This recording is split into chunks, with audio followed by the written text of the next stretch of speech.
दुर्ग के होटल सागर इंटरनेशनल के मालिक विजय अग्रवाल और उनकी बेटी रूही अग्रवाल पर भारतीय दंड संहिता की धारा 420 सहित किसी व्यक्ति को धोखा देकर उस व्यक्ति को जिसे इस प्रकार का धोखा दिया गया है कपटपूर्व या बेईमानी से उत्प्रेरित धारा 406, 405 एवं 383 जिसमें जबरदस्ती वसूली और 120(b)(34 के तहत मामला दर्ज किया गया है।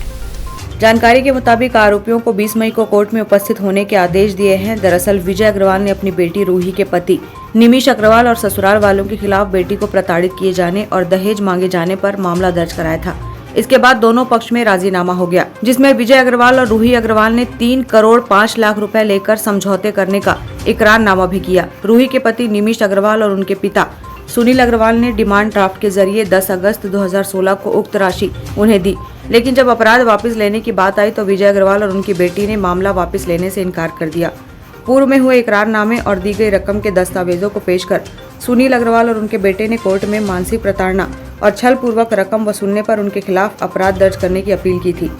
इकरारनामे के बाद भी जब हाईकोर्ट में मामला वापस लेने का समय आया तो रूही ने न्यायालय में ये कहा कि उससे दबाव पूर्वक इकरारनामे में हस्ताक्षर कराया गया, जबकि ये आरोप गलत था।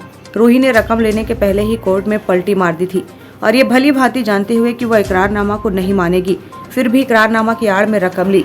यदि इकरारनामे में हस्ताक्षर दबाव पूर्वक किए होते तो वे रकम भी नहीं लेती। ये सब सोची समझी साजिश में पैसे ऐंठने का षड्यंत्र और ससुराल को दुखी करने की मंशा से किया गया है। देश में बढ़ते हुए ससुराल के विरुद्ध फर्जी मामले का एक और उदाहरण हो सकता है। रकम लेने के बाद शर्तों का उल्लंघन कोर्ट की अवमानना है। मेरी जो पक्षकार हैं निमिष अग्रवाल, उनकी शादी विजय अग्रवाल जी की बेटी रूही अग्रवाल के साथ हुई थी। इसी दरमियान दोनों पक्षों के बाद किसी बात पारिवारिक विवाद हुआ था।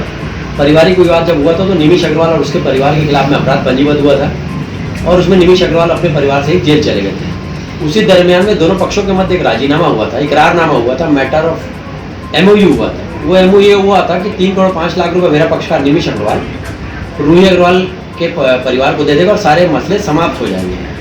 हमने DD के माध्यम से 3 करोड़ 5 लाख रुपया उनको दे दिया, लेकिन उनके द्वारा मसले समाप्त नहीं किए जा रहे थे और लगातार उनके द्वारा ये कहा जा रहा था कि एग्रीमेंट को नहीं मानते हैं। उसी बात को लेकर हमने करीब 4 साल पहले माननीय न्यायालय दुर्ग में एक परिवाद दायर किया था कि ये जो एग्रीमेंट है उसका इनके द्वारा पालन नहीं किया जा रहा है।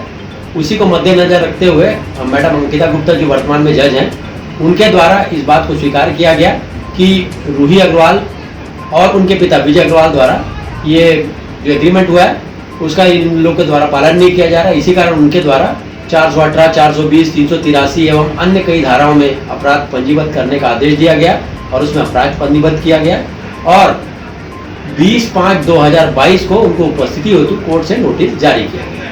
ये 2016 की घटना है। ये 16 में मई के आसपास की घटना है जिसमें अपराध पंजीबद्ध हुआ था और हमारा भी परिवार करीबन 4 साल से लंबित था, जो कि अभी 2022 में आके इसमें अपराध पंजीबद्ध हुआ। ऊपर जाएंगे, अगर ये लोग उपस्थित नहीं होते और न्यायालय की अवहेलना करते तो हम न्यायालय में इसके संबंध में एक आवेदन लगाएंगे कि इनके द्वारा अभी पुलिस को इन्होंने नोटिस भेजा है, अब पुलिस जाके अपनी कार्रवाई पूरी करेगी, वो शासन की कार्रवाई है। उसके बाद जो नोटिस का उस दिन जवाब आता है उसके बाद हम लोग आगे बढ़ेंगे।